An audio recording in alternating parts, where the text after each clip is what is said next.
continuidade ao estudo de estequiometria, nós vamos ver como que os gases eles se comportam dependendo das condições. Para isso, nós vamos utilizar um modelo ideal de interação entre os gases. Ideal por quê?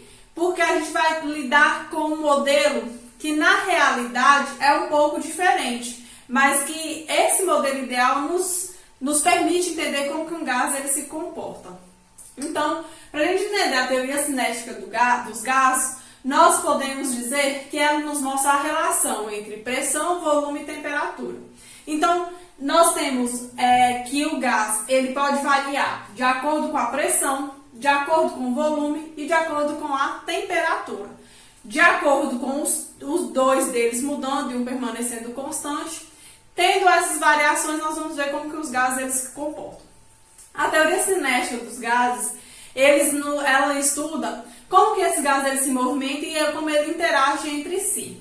Nós vamos considerar que os gases eles se encontram de forma misturada e em movimento desordenado. Então, os gases eles não têm um movimento bem definido. É um movimento desordenado, aleatório.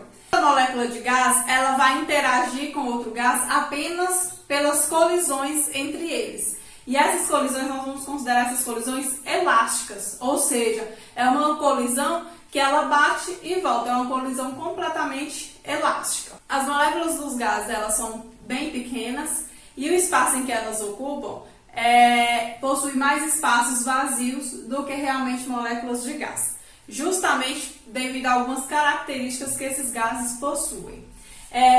Uma das características é a expansibilidade. Outra, compressibilidade, dilatabilidade e os gases são miscíveis. A expansibilidade quer dizer que um gás ele tende a ocupar o espaço em que ele está completamente. Então, se eu pego esse gás e coloco em um recipiente de 1 litro, esse gás vai ocupar todo aquele espaço. Se eu pegar esse mesmo volume de gás e coloco ele em um recipiente de 5 litros, ele vai ocupar todo aquele recipiente. Então, os gases eles são expansíveis, né? Eles têm essa expansibilidade, eles têm essa tendência de ocupar todo o espaço em que está. A compressibilidade já é o contrário, né? É a tendência dele se comprimir. A gente tem um gás e a gente tende a comprimir esse gás.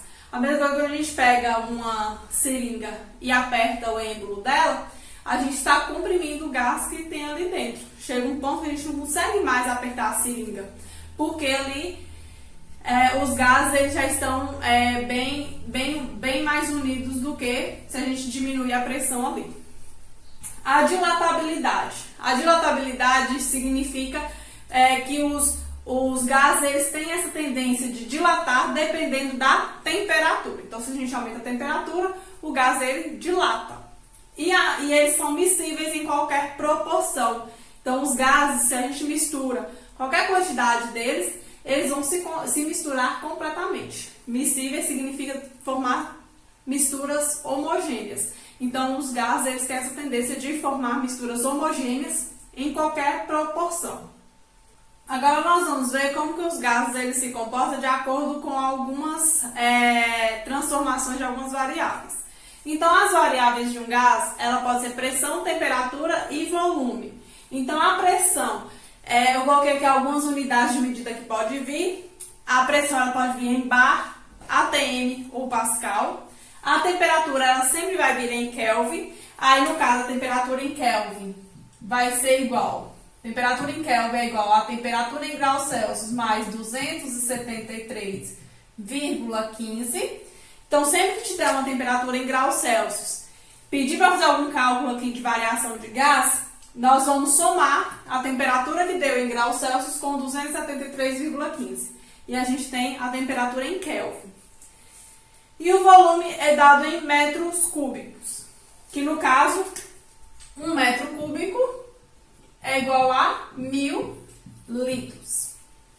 Então, aqui nós temos os tipos de transformações que podem acontecer com os gases. Esse tipo de transformações sempre vai permanecer 2 variáveis e uma constante. Então, dessas 3 variáveis aqui, uma delas vai permanecer constante para que ocorra as transformações dos gases. Então, a primeira transformação é a isobárica. A isobárica, ela permanece com a pressão constante. Então, a gente vai variar volume e temperatura.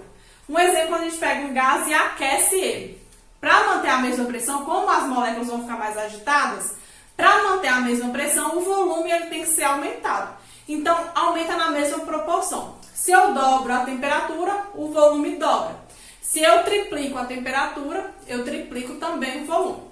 Por isso, essa formulazinha de variáveis diretamente proporcionais, porque elas são proporcionais. Se eu aumento uma, eu vou aumentar a outra. Se eu aumento o volume, eu tenho que aumentar a temperatura para permanecer com a pressão constante. Porque eu posso aumentar o volume, permanecer com a temperatura normal, só que a pressão ela vai ter que ser alterada também. Então aqui, ó, nós temos, sempre vai ser uma só constante. Então a gente tem uma variável diretamente proporcional.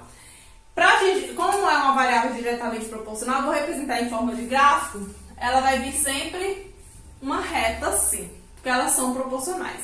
Se eu dobro o volume, eu dobro a temperatura. Se eu dobro a temperatura, eu também vou dobrar o volume. Então aqui, ó, a formulazinha para as transformações isobáricas é V1 sobre T1 igual a V2 sobre T2. E aí nas questões pode vir perguntando, um volume X, numa temperatura X, se a gente aumentar a temperatura para tal, qual vai ser o volume final? Aí vocês vão fazer por essa formulazinha para descobrir qual é o volume final. Uma outra transformação é a isotérmica, que a temperatura ela é constante. Então eu vou variar pressão e volume. Só que essa transformação ela é inversamente proporcional. Se eu aumento a pressão, eu diminuo o volume. Um exemplo, vou pegar o êmbolo de uma seringa. Quando a gente aperta ali uma seringa vazia, ali dentro ela tem gás. Se eu aperto, eu aumento a pressão ali dentro. Só que eu estou diminuindo o volume que aquele gás está ocupando. Então, por isso, esse gráficozinho aqui, ó, ele vai ser de inversamente proporcional. Vai ser como se fosse uma curvinha, tá? E aí nós temos P1 vezes V1 igual a P2 vezes V2. A formulazinha para transformações isotérmicas. E a formulazinha para transformações isocóricas, que é quando o volume ele é constante, nós temos P1 sobre T1 igual a P2 sobre T2. Essa transformação também é diretamente proporcional. Se eu aumento temperatura, eu aumentei temperatura, mas o gás permaneceu ali no mesmo volume, eu tenho que aumentar a pressão, porque os gases agora eles vão estar, o gás vai estar mais agitado, eles vão bater com mais frequência, vão ter colisões com mais frequências, e aí também vai bater nas paredes do recipiente com mais frequência, então a pressão vai estar aumentada. Então, se eu aumento temperatura, eu aumento pressão com o volume constante. Então, aqui, P1 sobre T1 é igual a P2 sobre T2. A primeira coisa que vocês têm que analisar em uma questão é qual variável que está constante. A variável que está constante, vocês vêm e olham a formulazinha referente a ela para poder usar naquele cálculo.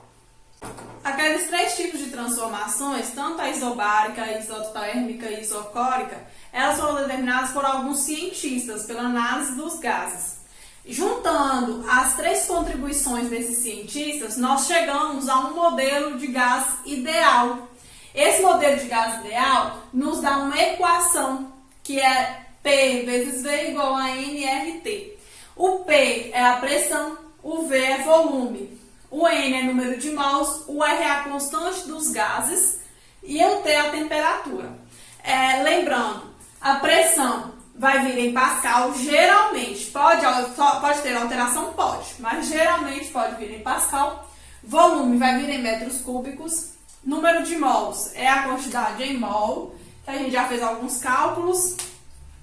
A constante dos gases eu não coloquei aqui a unidade, porque essa constante ela pode variar de acordo com as unidades em que essas outras variáveis elas se apresentam. Então esse R ele pode ser um pouco variável. Só que ele sempre vai estar na questão, ele sempre vai estar disponibilizado para vocês o valor desse R numa questão, caso vocês precisem calcular alguma outra dessas outras variáveis. E a temperatura, ela vai vir em Kelvin, né? Lembrando que a temperatura em Kelvin é igual à temperatura em graus Celsius mais 273,15. E aí a gente vai ter a temperatura em Kelvin. Eu não vou fazer aqui nenhum exemplo sobre essa parte aqui de cálculo, mas aí quando a gente for corrigir os exercícios, eu torno voltar um pouquinho aqui para a gente poder ver como que a gente faz esses cálculos, tá? Mas não tem segredo, é a aplicação de fórmula. Vocês, nos três tipos de transformações, vocês vão determinar quem está constante na questão e usar a fórmula correspondente a essa transformação. Nesse caso aqui, eles vão te dar o valor de pressão, o valor de volume, o valor de temperatura e pode te perguntar o número de mols. E aí ele também vai te fornecer o R. Ou ele pode perguntar qualquer uma outra dessas variáveis, só que as outras ele vai ter que te fornecer. Então a gente vai ficando por aqui. Qualquer dúvida pode me mandar mensagem. Bons estudos e até a próxima.